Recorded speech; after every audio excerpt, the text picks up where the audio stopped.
Hello students, welcome to my channel. আজকে আমরা যে টপিকটা পড়বো সেটা হচ্ছে ডাইজেস্টিভ সিস্টেম ইন হিউম্যানস। ঠিক আছে, তার মানে মানুষের পরিপাকতন্ত্র নিয়ে আমরা পড়াশোনা করবো আজকে। ঠিক আছে, মানুষের পরিপাকতন্ত্রের কী কী পার্ট আছে, কী কী ভাগে ভাগ করা যায় সেগুলোকে আমরা পরপর দেখবো। ঠিক আছে, পরিপাক কি? পরিপাক সেটাই যার মাধ্যমে তোমার যে খাদ্যস্থ শক্তি সেটা পরে শ্বসনের মাধ্যমে শক্তিটা উন্মুক্ত হবে, তাই তো? কিন্তু তার আগে তাকে কিছু প্রসেসের মধ্য দিয়ে যেতে হবে, সেই প্রসেসটা হচ্ছে পরিপাক, তাই তো? এবার মানুষের ক্ষেত্রে পরিপাকতন্ত্র যদি দেখি তাহলে মানুষের পরিপাকতন্ত্রে কি আছে আমরা অনেক আগে ছোটবেলা থেকে জেনে আসছি যে মুখবিবর, পাকস্থলী, গ্রাসনালী, এগুলো সব কিছু আছে। এবার এগুলো পরপর কিভাবে কাজ করছে আমরা সেটা দেখবো। ঠিক আছে, তাহলে প্রথমে যদি আমি দেখি তাহলে প্রথমে একদম আমি অনেকগুলো পার্টে ভিডিওটা বলছি। ঠিক আছে, আমি পরপর এক একটা পার্টের নাম বলবো আর সেই পার্টটার ইলাবোরেট আইডিয়া দেবো। ঠিক আছে, এইভাবে এগোবো পরপর। তাহলে একদম প্রথমে যদি আমরা দেখি তাহলে প্রথম যেটা পাবো সেটা হচ্ছে পরিপাক নালী, তাই তো? মানে আমাদের পরিপাক নালী যেটা সেটা, তাই তো? সেটা শুরু হচ্ছে কোথা থেকে? মুখছিদ্র। এক নম্বরে যেটা আছে সেটা হচ্ছে মুখছিদ্র বা মুখবিবর, তাই তো? এই মুখছিদ্র বা মুখবিবর দিয়ে আমাদের শুরু হচ্ছে, তাই তো? আমরা তাহলে এই প্রথম যে পরিপাক নালীর যে পার্টটা, সেই পরিপাক নালীর মধ্যে মুখছিদ্র বা মুখবিবর নিয়ে প্রথমে জানবো। ঠিক আছে, মুখবিবর কোনটা? আমাদের যে মাউথ ওপেনিং, ঠিক আছে, সেইটাকে বলা হয় মুখবিবর। তার মানে কি আমরা জেনারেলি ডিউটেরোস্টোমস, তাই তো? ডিউটেরোস্টোমস কোথায় সেটা তোমরা আগে ইয়েতে শিখেছো, তোমাদের যে ক্লাসিফিকেশন ছিল সেখানে জানার কথা যে দুরকম ভাবে প্রাণীদের ভাগ করা যায়। একটা হচ্ছে প্রোটোস্টোমস আর একটা হচ্ছে ডিউটেরোস্টোমস। যখন একটা অর্গানিজম সে একটা জাইগোটিক কন্ডিশনে থাকে, মানে মায়ের বডিতে থাকছে এমব্রায়োনিক কন্ডিশনে, ভ্রূণাবস্থায়, তখন তার ব্লাস্টোপোর যেটা শরীরে, সেই ব্লাস্টোপোরটা যদি মুখে রূপান্তরিত হয় তবে তাকে বলা হয় প্রোটোস্টোমস। যদি সেটা পায়ুছিদ্রে রূপান্তরিত হয় তাহলে সেটাকে বলা হয় ডিউটেরোস্টোমস। এবার আমরা সাধারণত ডিউটেরোস্টোমস, ঠিক আছে, আমাদের ব্লাস্টোপোর যেটা সেটা পায়ুছিদ্রে রূপান্তরিত হয়েছে। এবার এই মুখছিদ্র বা মুখবিবর সেটা কি? আমাদের পরিপাক নালী যেটা, সেই পরিপাক নালীর প্রথম পার্ট।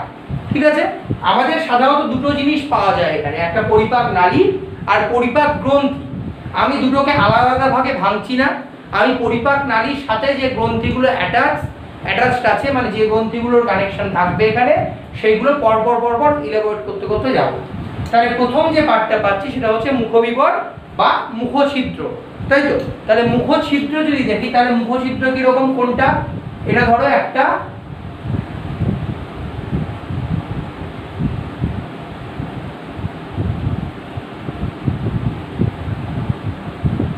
এটা একটা মুখ, তাই তো? শুটিং করে দিই মাথায়।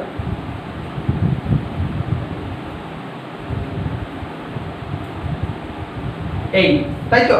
এবার তার মানে মুখ মানে আমাদের এই প্রথম যে ওপেনিং সেটাকে আমরা বলবো মুখছিদ্র, মানে যেটা আমাদের মুখের ওপেনিং প্রথম পাচ্ছি সেটা হচ্ছে মুখছিদ্র। আর বাকি যে পার্টটা আমাদের বডিতে আছে সেটাকে আমরা বলবো হচ্ছে মুখবিবর, মানে এর ভিতরে যে স্পেসটা সেটা হচ্ছে মুখবিবর। তাহলে আমার এইখান থেকে পুরো একটা লাইন এরকম যাচ্ছে, তাই তো?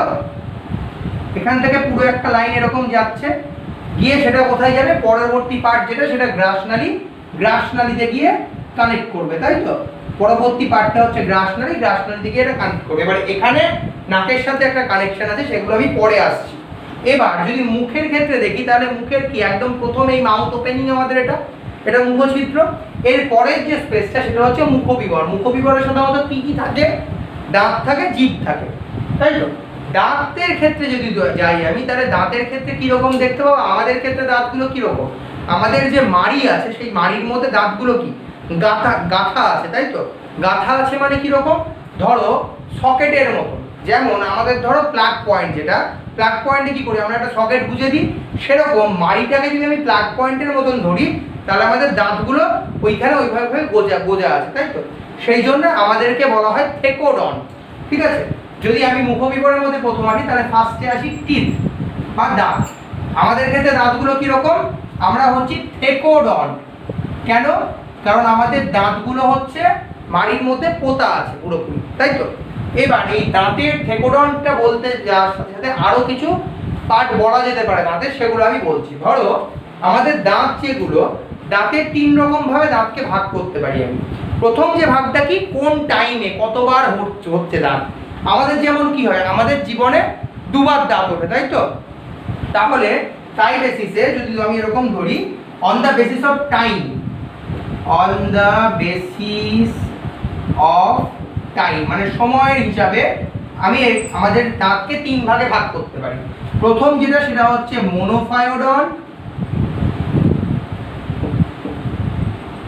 দ্বিতীয় যেটা সেটা হচ্ছে ডাইফায়োডন, থার্ড যেটা সেটা হচ্ছে পলিফায়োডন। ঠিক আছে, মোনোফায়োডন বা ডাইফায়োডন আর পলিফায়োডন, 3টে। মোনোফায়োডন কারা? যাদের সারা জীবনে একবারই দাঁত ওঠে, তারা হচ্ছে মোনোফায়োডন। ঠিক আছে, যাদের সারা জীবনে 2 বার দাঁত ওঠে, মানে একবার প্রথমে ওঠে এবং সেই দাঁতগুলো পড়ে গিয়ে আবার দাঁত ওঠে, তারা হচ্ছে ডাইফায়োডন।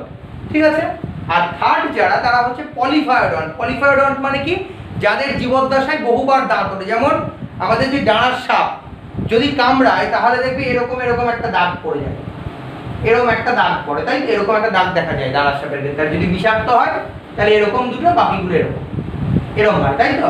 এবার এই যে পার্টটা দেখলে, এইটা মানে কি, ওর যে দাঁতের পাটিটা, সেই দাঁতের পাটি থেকে সব দাঁতগুলো উঠে চলে আসে। ঠিক আছে, সেই জন্য আবার তার মানে সাপ আর ফোগলা হয়ে থাকে না, তার মানে আবার দাঁত গজায়, তার মানে ওদের জীবনে বহুবার দাঁত গজাতে পারে। ডাইফায়োডনটা আমরা, মোনোফায়োডন কিছু প্রিলিমিনারি কর্ডেটদের ক্ষেত্রে দেখা যায়। আচ্ছা, এবার on the basis of time এই 3টে ভাগে আমি ভাগ করতে পারি, তাই তো? এবার টাইপ অফ টিথের হিসাবে, টাইপ অফ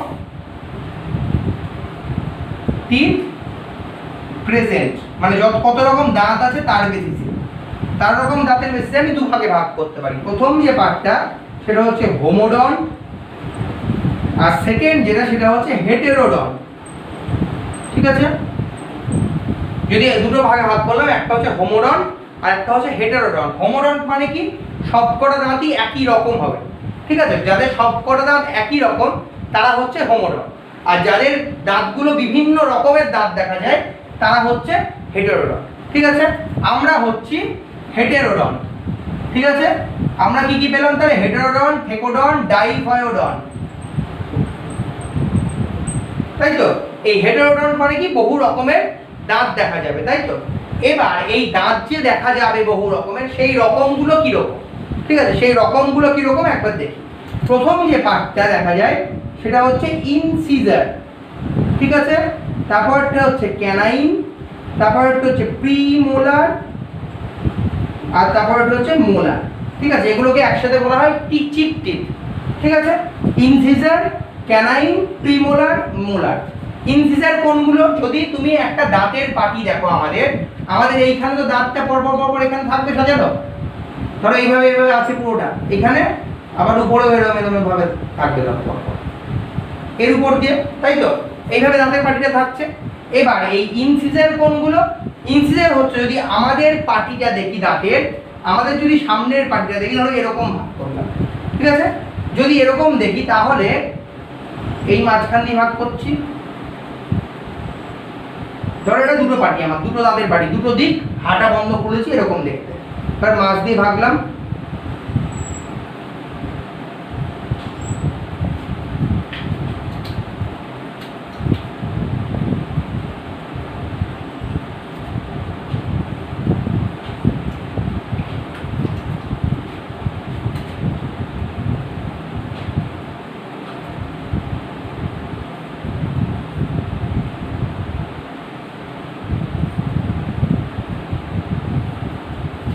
এরকম ভাগ করতে পারি। ঠিক আছে, তাহলে যদি এরকম ভাবে দেখি, তাহলে এই যে দাঁতগুলো, প্রথম যে দাঁতগুলো দেখছি লালের মধ্যে, এগুলো হচ্ছে ইনসিজার। তার মানে আমাদের এই যে দাঁতের যে পাটি, তার এগুলো হচ্ছে ইনসিজার। প্রতিটা হবে কটা করে, এখানে দুটো আসবে ইনসিজার।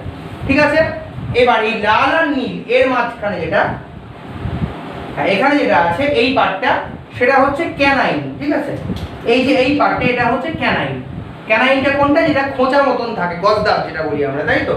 ইনসিজারের কাজ কি? ইনসিজারের কাজ হচ্ছে কাটিং। কাটিং মানে কি, যে কোনো জিনিসকে কাটতে সাহায্য করবে। ধরো সাধারণত এটা শাকাশী প্রাণীদের ক্ষেত্রে কাজে লাগে। আমাদের ক্ষেত্রে ধরো তুমি কিছু কামড়ালে যে দুটো প্রথম যে দাঁত দুটো কাজে লাগে এই দুটো হচ্ছে ইনসিসর, ঠিক আছে। তারপরের যেটা থাকে সেটা হচ্ছে ক্যানাইন। ক্যানাইন কি জন্য? খাদ্যবস্তু ছিঁড়তে, ক্যানাইন বা কৃন্তক বলা হয়, ঠিক আছে। এইটার নাম হচ্ছে বাংলায় বলে এটাকে ছেদক, এটাকে বলে কৃন্তক, ঠিক আছে। ছেদক আর কৃন্তক, কৃন্তক মানে কি টিয়ার করতে হেল্প করে। তুমি ধরো একটা চিকেনের লেগ পিস ধরে কামড় দিলে, তাহলে কোনটা কাজে লাগে? এই দাঁতগুলো কাজে লাগে, মানে এই কোনার দাঁতগুলো যেগুলো ধারালো অনেক শার্প, সেটা হচ্ছে ক্যানাইন, ঠিক আছে। এখানে ক্যানাইন থাকে একটা ইনসিজার আমার করা ছিল দুটো, তাই তো। এবার তারপরের যে দাঁতগুলো সেগুলো হচ্ছে প্রিমোলার। এই যে এইটা হচ্ছে মোলার। তার আগের যে দুটো, এখানে প্রিমোলার থাকে দুটো, এখানেও প্রিমোলার থাকবে দুটো, এখানে থাকছে মোলার, তাই তো। তাহলে এখানে যদি প্রিমোলার থাকে, প্রিমোলারেও দুটো আছে, তারপরে মোলার আছে। মোলার দাঁত থাকে আমার তিনটে, এখানেও মোলার থাকবে তিনটে। দেখো তাহলে টোটাল যে দাঁত আমি যদি এভাবে হিসাব করি, তাহলে মোলারের আগে থাকে যেগুলো সেগুলো হচ্ছে প্রিমোলার। মোলার দাঁতগুলো সাধারণত পেশক দাঁত। পেশক কি করে? যে কোনো খাবার তুমি খেলে চেবানোর সময় হেল্প করে, গ্রাইন্ড করতে। ধরো চেবাচ্ছ তুমি, তাহলে কে গ্রাইন্ড করতে হেল্প করে? একদম ভিতরের দাঁতগুলো, সেগুলো হচ্ছে মোলার টিপ, ঠিক আছে। এবার এই মোলার, প্রিমোলার, ক্যানাইন, ইনসিজার, এই 4 রকম পেলাম। এবার তাহলে আমার এই দিকে কটা দাঁত পেলাম টোটাল? দেখো 2 + 1 + 2 + 3 মানে কটা? 8টা। আর আমি আমার দাঁতের যে পাটিটা সেটাকে ক ভাগে ভেঙেছি? 4টে ভাগে ভেঙেছি। তাহলে টোটাল কতগুলো দাঁত আছে? 8 × 4 = 32, তাই তো। এবার এই দাঁতের যে পরপর লিখলাম আমি, এটা হচ্ছে দন্ত সংকেত যখন আসেনি তার আগে এইভাবে হিসাব করা হতো, ঠিক আছে। এবার দ্বন্দ্ব সংকেত যখন আসে, দ্বন্দ্ব সংকেত ক্লাস 8 একবার পড়ে এসছো। দ্বন্দ্ব সংকেত যখন আসে তখন এটা লেখার প্যাটার্নটা পাল্টে যায়। কিরকম ভাবে লেখা হয়? Incisor 2/2, canine 1/1, premolar 2/2, molar 3/3। দেখো উপরেও 8টা, নিচেও 8টা, এই টোটালটা 16টা হচ্ছে। তার মানে কি? আমি একটা পাটির ধরছি, মানে আমার এই উপরের পাটিটা আছে 16টা, তার মানে নিচেরটাই বড় থাকবে, 16টাই থাকবে, তাই তো। সেই হিসাবে 16 × 2 = 32টা বলা হয়। এবার যারা বাচ্চা, আমরা তো মোটামুটি অ্যাডোলেসেন্ট পিরিয়ড পেরিয়ে যাচ্ছ তোমরা, তোমাদের ক্ষেত্রে কটা আছে এই দাঁতগুলো তোমাদের মোটামুটি দেখা যেতে পারে, আমাদের ক্ষেত্রে এগুলো আছে। এবার আমাদের ক্ষেত্রে সাধারণত এই মোলার টিথের যে লাস্ট টিপ দুটো, সেগুলো লাস্টে ওঠে, সবার শেষে ওঠে, যেগুলোকে আমরা আক্কেল দাঁত বলি বা ওয়াইজডম টিথ বলি। এবার আমরা যখন বাচ্চা অবস্থায় থাকি, যখন ডাইফারডন্ট অবস্থায় থাকি, তখন আমাদের এতগুলো দাঁত থাকে না, ঠিক আছে। আমাদের সেই তখন এই দাঁতগুলো কিভাবে থাকে? ধরো আমাদের এই যে পার্টটা যদি বাচ্চা অবস্থায় থাকে, ইন বেবিজ, ঠিক আছে, কত হবে? ইনসিজার, ক্যানাইন, মোলার, এই প্রিমোলার, মোলার, ঠিক আছে। ইনসিজার, ক্যানাইন, প্রিমোলার, মোলার এইভাবে দেখা হয়। এটাকে 2 2 1 1 0 0 2 2 লেখে অনেকে এটাকেও 2 লেখে, এটাকে 0 লেখে, ঠিক আছে। তার থেকে সব থেকে বেটার অপশন তোমরা এটা লিখবে হচ্ছে 2 1। টোটালটা মোলার প্রিমোলার মিলাতে একই, আলাদা রকম ভাগ তো কিছু নেই এখানে। তাহলে মোলার লিখে 2 2 করে লিখবে, ঠিক আছে। তাহলে কত হচ্ছে? আমাদের মোলারের মধ্যে কি আছে? মোলার আর প্রিমোলার দুটোই আছে। তাহলে দুটো মিলে যদি ধরি, তাহলে এখানে দেখো 5টা করে আছে প্রতিটা পাটিতে। তাহলে টোটাল কটা? 20টা দাঁত আছে, তাই তো। একদম বাচ্চা অবস্থায় যদি দেখি তাহলে 20টা দাঁত আছে। তোমাদের ক্ষেত্রে যদি দেখি, ধরো আমাদের ক্ষেত্রে হয়তো এইটা হতে পারে, কিন্তু তোমাদের ক্ষেত্রে যদি দেখি তাহলে কত হবে? ইন অ্যাডোলেসেন্স, তাই তো। অ্যাডোলেসেন্স পিরিয়ডে কি হবে? 1 2/2, 1/1, 2/2, 2/2, ঠিক আছে। কেন 3/3 নয়? কারণ এর যে লাস্ট দুটো দাঁত, সেই দাঁত দুটো কি একদম শেষ পাটির দাঁত, সেটা দেখবে বলা হয় আক্কেল দাঁত বা ওয়াইজডম টিথ, যেটা সবার শেষে ওঠে। অনেকে মাড়ি কেটে নিয়ে আসে যখন ব্যথা হয় প্রচন্ড, আক্কেল দাঁতের ব্যথা, সেইটা অনেকের ক্ষেত্রে হয় না। যাদের ক্ষেত্রে হয়ে গেছে তাদের ক্ষেত্রে বেশি হবে। তোমাদের জেনারেলি নাম্বারটা এরকম হওয়ার কথা, তোমাদের জেনারেলি 28টা দাঁত আছে, ঠিক আছে। আমাদের ক্ষেত্রে আমার নিজেরই 32টা দাঁত নেই এখনো, সেহেতু তোমাদেরও 32টা দাঁত নেই কারণ। এবার সেটা যত বয়স বাড়বে আস্তে আস্তে এই দাঁতগুলো উঠবে, পরের যে লাস্ট দাঁতগুলো। তার মানে 4টে টোটাল। তাহলে টোটাল কটা পেলাম আমি? 32টা দাঁত। 32টা দাঁতের মধ্যে তো আমাদের ক্ষেত্রে একদম অ্যাডাল্ট যখন হয়নি, যখন জন্মেছে তখন কত? 20টা দাঁত থাকে, তাই তো? তখনকার দন্ত সংকেত একরকম। আবার যদি অ্যাডোলেসেন্ট পিরিয়ডে দেখো, তাহলে অ্যাডোলেসেন্ট পিরিয়ডের ক্ষেত্রে দেখবে প্রতি সবার ক্ষেত্রে একটা করে মোলার টিথ কম আছে। কেন কম আছে? কারণ ওটা হচ্ছে লাস্ট দাঁত পাটির, এবং ওটাকে উইজডম টিথ বলা হয় বা আক্কেল দাঁত বলা হয়, সেটা এখনো ওঠে না। যদি একদম পিওর অ্যাডাল্টের ক্ষেত্রে ধরো, তাহলে এটা হবে হচ্ছে 2 1 2 3। ঠিক আছে? তাহলে এই যে রেশিওটা, সেই রেশিওটার ক্ষেত্রে আমাদের যদি দন্ত সংকেত বলে, তাহলে আমাদের 3টেই লেখা উচিত। ঠিক আছে? যদি পরীক্ষায় প্রশ্ন আসলো তোমার দন্ত সংকেত কি, তাহলে কিন্তু তুমি এটা লিখলে ঠিক নয় হিসাবে। তুমি এটা লিখতে পারো, এটা 2 or 3 এরকম ভাবে লিখতে পারো, এটাকে 2 or 3 বলেও লিখতে পারো। ঠিক আছে? এবার এইটা হচ্ছে দন্ত সংকেতের ব্যাপারটা গেল। এবার দাঁতের ক্ষেত্রে আরেকটু যদি জানতে যাই, তাহলে স্পেশালাইজ কিছু মোলার টিথ হয়। মানে কি, আমার ইনসিজার, ক্যানাইন এগুলোর ক্ষেত্রে খুব বেশি স্পেশালাইজেশন দেখা যায় না, কিন্তু তারপরের যে মোলার টিথগুলো সেগুলোর ক্ষেত্রে কিছু স্পেশালাইজেশন দেখা যায়। এবার আমরা সেগুলো একটু দেখব। আমি এই জায়গাটা মুছছি। ঠিক আছে? স্পেশালাইজ যে দাঁতগুলো সেগুলো একবার দেখব, যেখানে প্রয়োজন পড়বে স্ক্রিনশট নিয়ে নেবে, তাহলেই হবে। এবার স্পেশালাইজড মোলার টিথ। ঠিক আছে? স্পেশালাইজড মোলার টিথ যদি ধরি, তাহলে সেই স্পেশালাইজড মোলার টিথগুলোর মধ্যে কে কে পড়বে? প্রথম যেটা পড়ে দ্যাট ইজ বুনোডন্ট। ঠিক আছে? প্রথম যেটা পড়ে সেটা হচ্ছে বুনোডন্ট। ঠিক আছে? তারপরে পড়বে হচ্ছে হিপসোডন্ট। সবকটা আসছি আস্তে আস্তে পরপর বলছি। প্রথমটা হচ্ছে বুনোডন্ট, সেকেন্ডটা হচ্ছে হিপসোডন্ট,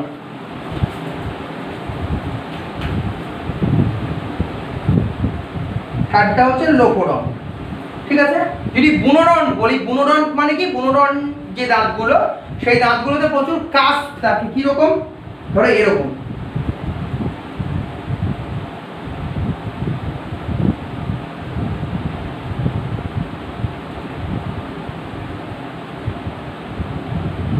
এরকম দেখতে হয়। তোমার দেখো ভিতরের যে পাটির দাঁতটা, একদম ভিতরের দাঁতটা, সেটা এরকম দেখতে খানিকটা, মাথাগুলো 4টে কাস্প থাকে, তাই তো?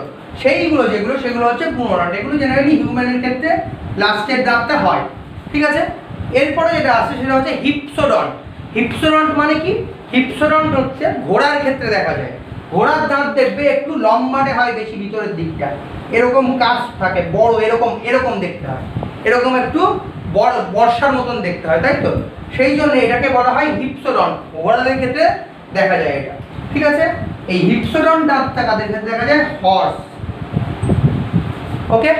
এবার এর পরে যেটা আসছে সেটা হচ্ছে লোফোডন্ট। লোফোডন্টটা একটা টাইপ অফ টিথ, যেটা জেনারেলি পিগদের ক্ষেত্রে দেখা যায়। এটা কিছুটা ফ্ল্যাট টিথ। ঠিক আছে?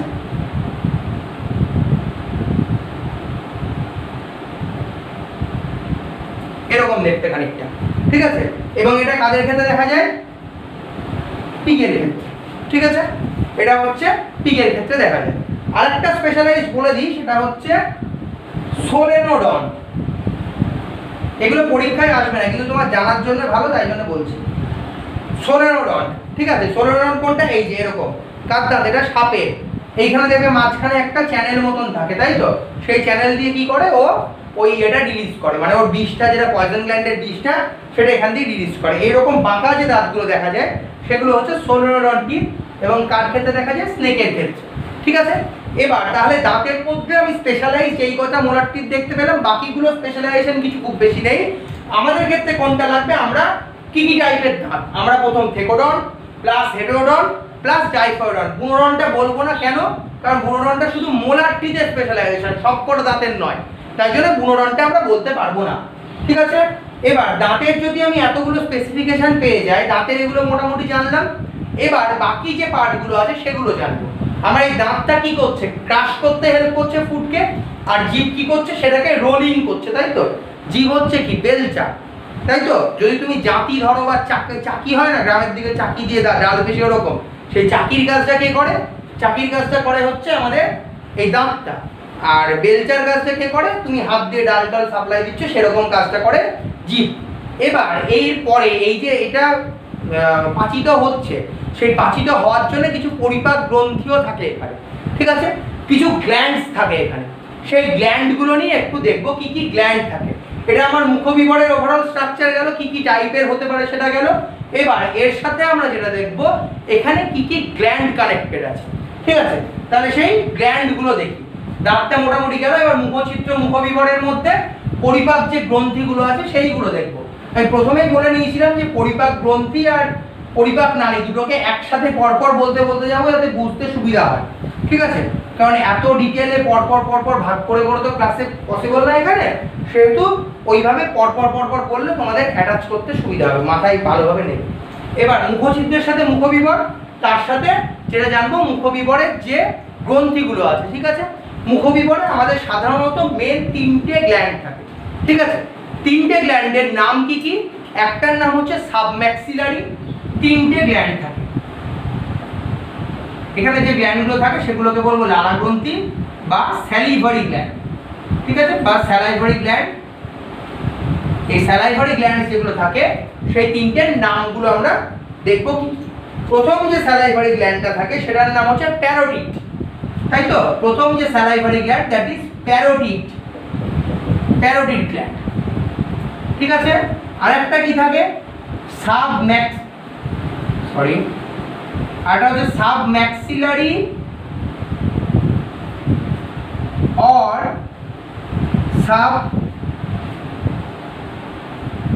সাবম্যান্ডিবুলার গ্ল্যান্ড, তাই তো? সাবম্যাক্সিলারি অর সাবম্যান্ডিবুলার গ্ল্যান্ড, ঠিক আছে? তারপরে যেটা থাকে সেটা হচ্ছে সাবলিঙ্গুয়াল গ্ল্যান্ড, ঠিক আছে? এখানে এই 3টে গ্ল্যান্ড দেখা যায়, একটা হচ্ছে প্যারোটিড, একটা হচ্ছে সাবম্যাক্সিলারি বা সাবম্যান্ডিবুলার, আর একটা হচ্ছে সাবলিঙ্গুয়াল। তাহলে গ্ল্যান্ডগুলো কোথায় কোথায় আছে আমি একবার দেখি। এটা হচ্ছে প্যারোটিড, ঠিক আছে? এই রিজিয়নে থাকবে যেটা সেটা হচ্ছে সাবম্যাক্সিলারি অর সাবলিঙ্গুয়াল, ঠিক আছে? আর এই সাবম্যাক্সিলারি অর সাবম্যান্ডিবুলার কেন সেগুলো বলছি।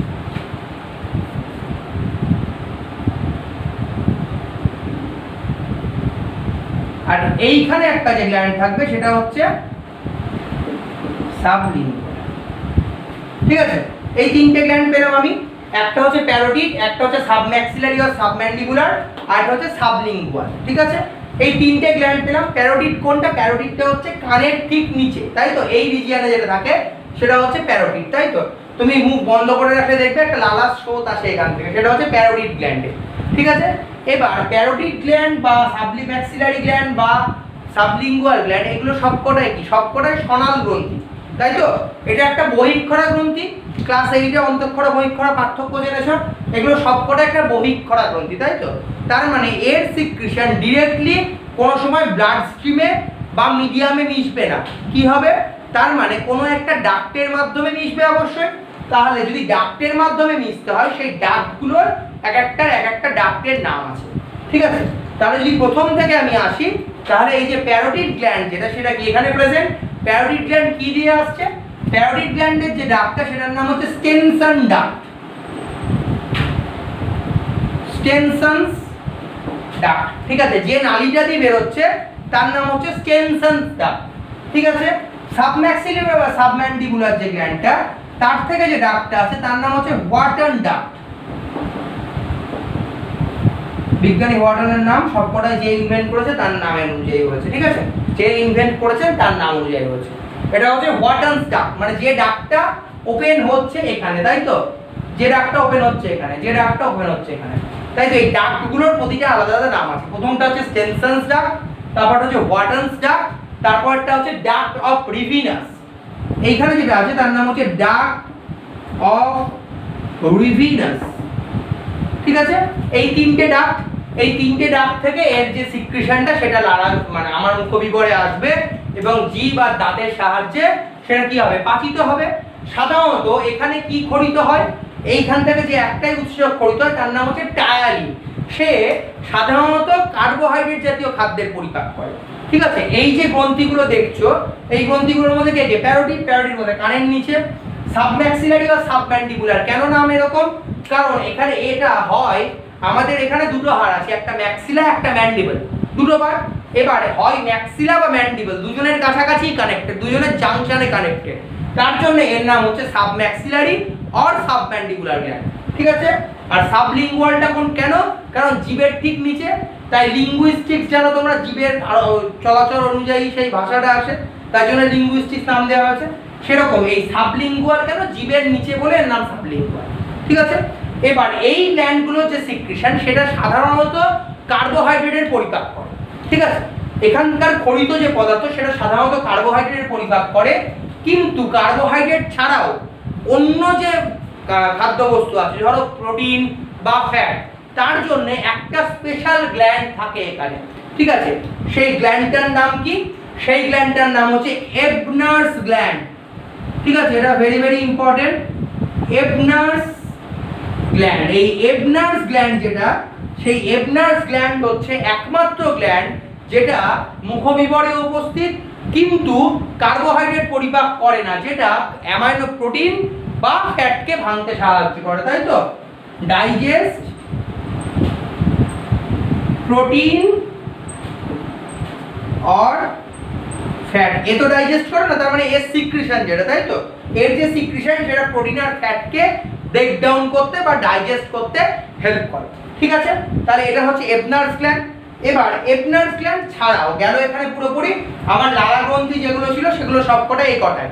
জেনারেলি এই কটা হচ্ছে আমার মেন লালা গ্রন্থি, যেগুলো মানে অ্যাক্টিভ স্যালাইভারি গ্ল্যান্ড সেগুলো। এছাড়াও কিছু সেকেন্ডারি গ্ল্যান্ড আছে যেটা আমাদের চোখের নিচে যে জাইগোম্যাটিক আর্চ এইখানে থাকে, জাইগোম্যাটিক গ্ল্যান্ড, যেগুলো কি হয় আমাদের নার্ভাস সিস্টেম দ্বারা কন্ট্রোলড হয়, এবং অন্য কিছু সময় ধরো তুমি অ্যাক্সিডেন্টাল কন্ডিশন, ধরো তুমি প্রচুর বেশি খেয়ে ফেলেছো বা যেগুলো তোমার বডিতে শুট করার কথা নয় সেগুলোকে ডাইজেস্ট করতে হচ্ছে, তখন ওরা কাজে লাগে। ঠিক আছে। জাইগোম্যাটিক গ্ল্যান্ড যেগুলো সেকেন্ডারি গ্ল্যান্ড, সেটা এখানে খুব বেশি মেনশন করার দরকার নেই, আরো বড় ক্লাসে গিয়ে এগুলো শিখবে। ঠিক আছে। এবার মুখছিদ্র বা মুখবিবর গেল। মুখছিদ্র বা মুখবিবরের পরে যদি আমি আসি যে পার্টটা, সেটা হচ্ছে ফ্যারিংস। ঠিক আছে। এইটা মুখছিদ্র, মুখছিদ্রের যে যে পার্টগুলো ছিল সব কটা বলে নিয়েছি মোটামুটি। এবার মুখছিদ্র, মুখছিদ্র বা মুখবিবর, মুখছিদ্র বা মুখবিবরের পরে কে আসছে? ফ্যারিংস আসছে, মানে আমার এই ওপেন স্পেসটা, তাই তো? সেই ফ্যারিংস নিয়ে এবার করবো। ঠিক আছে। তাহলে এখান থেকে মুছে দিচ্ছি সবটা, এই পার্টটা মুছলাম।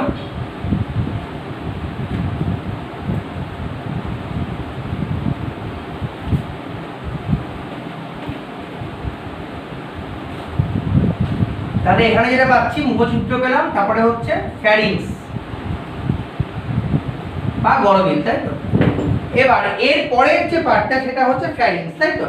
এখানে ধরো আমার কি আছে? এটা আমার গ্রাসনালীর দিকে যাচ্ছে, তাই তো? আর এখান থেকে কি আসছে? নাসাল ওপেনিং, সেটা এসে কিসের পিছনে যাচ্ছে? ট্রাকিয়ার পিছনে যাচ্ছে। আগের দিন পড়িয়েছিলাম এখানে কি থাকে? এখানে থাকে যেটা, সেটার নাম হচ্ছে গ্লটিস, তাই তো? গ্লটিস। এবং এখানেই কি থাকে? আমাদের ল্যারিংসটা থাকে, ল্যারিংস বা ষড়যন্ত্র, যার জন্য আওয়াজ শুনতে পাই আমরা, ভয়েস বক্সটা থাকে, তাই তো? এবার এইটার যে কানেকশনটা সেটা হচ্ছে ফ্যারিংস। ঠিক আছে। এই ফ্যারিংসকে জেনারেলি দুটো ভাগে ভাগ করা যায়। ঠিক আছে। ফ্যারিংসটাকে আমি সাধারণত দুটো ভাগে ভাগ করতে পারি, একটা হচ্ছে ওরোফ্যারিংস আর একটা হচ্ছে ন্যাসোফ্যারিংস। ঠিক আছে। ওরোফ্যারিংস আর ন্যাসোফ্যারিংস। ওরোফ্যারিংস কোনটা? যেটা মাউথ ওপেনিং দিয়ে ফাঁকা স্পেস, সেটা ওরোফ্যারিংস। যেটা নাজাল ওপেনিং দিয়ে ফাঁকা স্পেস, সেটা হচ্ছে ন্যাসোফ্যারিংস, তাই তো? এই যে ওরোফ্যারিংস, ন্যাসোফ্যারিংস, তাই তো? এরা যেখানে মিশছে সেই জায়গাটা কি? ল্যারিঙ্গোফ্যারিংস। কারণ কি? তোমার মুখ দিয়ে শব্দ বেরোবে, তাই তো? আর তুমি এয়ারটা পাচ্ছ কোথা দিয়ে? তোমার নাক দিয়ে টানছো, তার জন্য সেই এয়ারের জন্য যে সাউন্ডটা আসবে সেটা কোথা দিয়ে আসবে? ওরোফ্যারিংস দিয়ে বেরোবে। ন্যাসোফ্যারিংস দিয়ে তুমি এয়ার নিতে পারো, কিন্তু আওয়াজটা তো ন্যাসোফ্যারিংস দিয়ে আসছে না, ওরোফ্যারিংস দিয়ে বেরোচ্ছে। তার মানে এই ন্যাসোফ্যারিংস আর ওরোফ্যারিংস গিয়ে কানেক্ট কোথায় করে? That is the laryngopharynx. ঠিক আছে। ল্যারিঙ্গোফ্যারিংস মানে কি? যেখানে আমার শ্বাস এই ষড়যন্ত্রটা আছে, তাই তো? ল্যারিংস মানে ষড়যন্ত্র, যেটা শব্দ তৈরি করতে সাহায্য করছে, সেই ল্যারিঙ্গোফ্যারিংসের এখানে থাকে হচ্ছে গ্লটিস। ঠিক আছে, গ্লটিস এন্ড এপিগ্লটিস। এই এপিগ্লটিসের কাজ কি? ধরো আমি এখন কথা বলছি, কথা বলতে বলতে যদি জল খাই আমি, কি হবে? নাক দিয়ে জল টল বেরিয়ে যায় অনেক সময়, তাই তো? কেন বেরোয়? কারণ তুমি যখন কথা বলছো বা খাচ্ছ, দুটোর ক্ষেত্রে যে কোনো একটা ওপেন। তুমি যখন খাবার গিলছো তখন তোমার ওরোফ্যারিংসের ট্র্যাকটা ওপেন, তুমি যখন শ্বাস নিচ্ছ তখন ন্যাসোফ্যারিংসের ট্র্যাকটা ওপেন। এবার দুটোর মধ্যে দুটো কাজই যদি একসাথে করো তাহলে কি হবে? এই যে গ্লটিসটা আছে এখানে, এপিগ্লটিস, সে ঠিক করতে পারবে না সে কোন দিকে মুভ করবে। তার জন্য কি হয়? ওই কন্ডিশনটা তৈরি হয় আমাদের। তাই তো আমরা বিষম টিসম খাই, শ্বাস নাক দিয়ে ভাত বেরোয় খেতে খেতে কথা বললে, এগুলো হয় কেন? কারণ দুটো ট্র্যাক একই। এই ল্যারিঙ্গোফ্যারিংসের রিজিয়ন আছে, এবার এরা দুজন কি ল্যারিঙ্গোফ্যারিংস ভায়া নাসোফ্যারিংসে চলে যাবে। তাই তো আমি একটা দিকে দেখাচ্ছি, তুমি যখন কথা বলতে বলতে খাচ্ছ বা খেতে খেতে কথা বলছো তখন কি ওরোফ্যারিংস ছিল, ওরোফ্যারিংস তোমার খাবার ছিল, সেটা কি হবে? ল্যারিঙ্গোফ্যারিংস ভায়া নাসোফ্যারিংসে চলে যাবে, তখন নাক দিয়ে অনেক সময় ভাত বেরোবে। ঠিক আছে, এবার এই ফ্যারিংসটা হচ্ছে কি কানেক্টর, যে এই ফ্যারিংস এই আমাদের শ্বাসনালী আর গ্রাসনালী এই দুটোকে আলাদা করেছে। ঠিক আছে, আমাদের পরিপাকতন্ত্র আর শ্বসনতন্ত্র দুটোকে আলাদা করে রাখে কে? এই ফ্যারিংস। ফ্যারিংসের এখানে কি আছে? গ্লটিস। সেই গ্লটিসটা কি করবে? দুজনকে আলাদা করবে। ঠিক আছে, এবার এই গ্লটিসের পরে বা এই ফ্যারিংসের পরে যেটা আসবে সেটা হচ্ছে গ্রাসনালী। ঠিক আছে, আর ফ্যারিংসটা কেন বললাম? কারণ ফ্যারিংসটা হচ্ছে কর্ডেটদের বৈশিষ্ট্য, তাই তো? কর্ডেটা মানে তার ক্ষেত্রে কি থাকবে? ফ্যারিংস থাকবে। ফ্যারিংস থাকা মানে এই আমাদের ক্ষেত্রে যেহেতু আমরা কর্ডেট, তাহলে আমাদের ক্ষেত্রে ফ্যারিংস আছে এবং ফ্যারিংসের এই ডিভিশনটা আমরা দেখলাম। ঠিক আছে, এরপরে যেটা আসবে সেটা হচ্ছে গ্রাসনালী।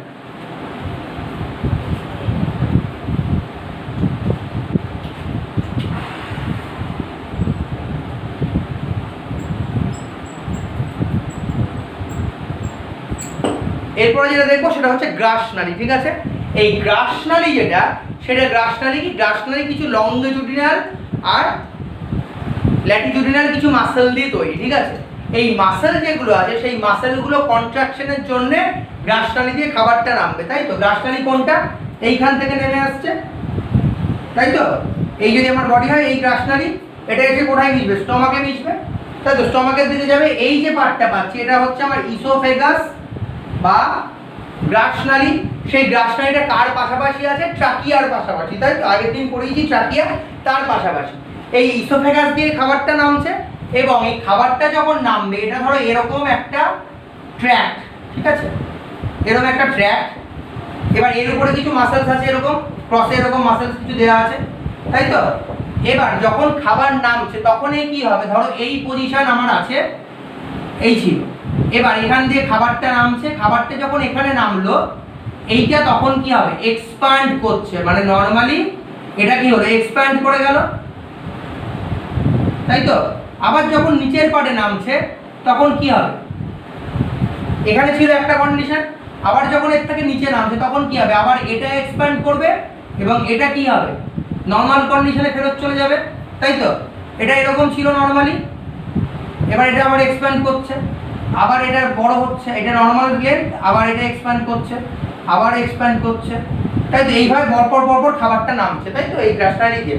এইটাকে বলা হয় ক্রমসংকোচন পদ্ধতি বা পেরিস্টালসিস, দ্যাট ইজ পেরিস্টালসিস।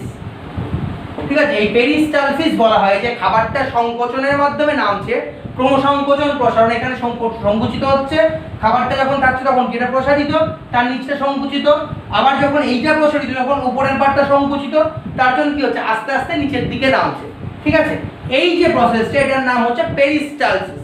ঠিক আছে, এই পেরিস্টালসিস প্রসেসটা আমি ভিডিওর শেষে একটা অ্যানিমেশন ভিডিও দিয়ে বুঝিয়ে দিচ্ছি। ঠিক আছে, এইটা হচ্ছে গ্রাসনালী অবধি গেল, তাই তো? আমাদের মুখবিবর, গ্রাসনালী, এই দুটো পার্ট এত দূর অবধি আসলো, মুখবিবর থেকে গ্রাসনালী। এরপরে আমাদের কি আছে? পাকস্থলী, বৃহদন্ত্র, ক্ষুদ্রান্ত, এগুলো অনেক কিছু আছে, সেগুলো আমরা পরের পার্টে জানবো। এখানে আমরা যেটুকু জানলাম, প্রথমে কি দেখলাম? মুখবিবর, মুখবিবরের লালাগ্রন্থি কি কি আছে, সেখানে দাঁতের কি কি ভ্যারাইটি, সেগুলো জানলাম। তারপরে দেখলাম কি? ফ্যারিংস। তারপরে কি দেখলাম? গ্রাসনালীর মুভমেন্ট। গ্রাসনালীর মুভমেন্টটা আমি এর পরে একটা ভিডিও দিয়ে অ্যাড করে দিচ্ছি। ঠিক আছে, থ্যাংক ইউ। যদি ভালো লাগে তাহলে চ্যানেলটা সাবস্ক্রাইব করে দিও আর বেল বাটনটা টিপে ক্লিক করে দিও, তাহলে এর পরের ক্লাসগুলো আমি এই লিঙ্কে পরপর দিয়ে রাখবো। ঠিক আছে, থ্যাংক ইউ।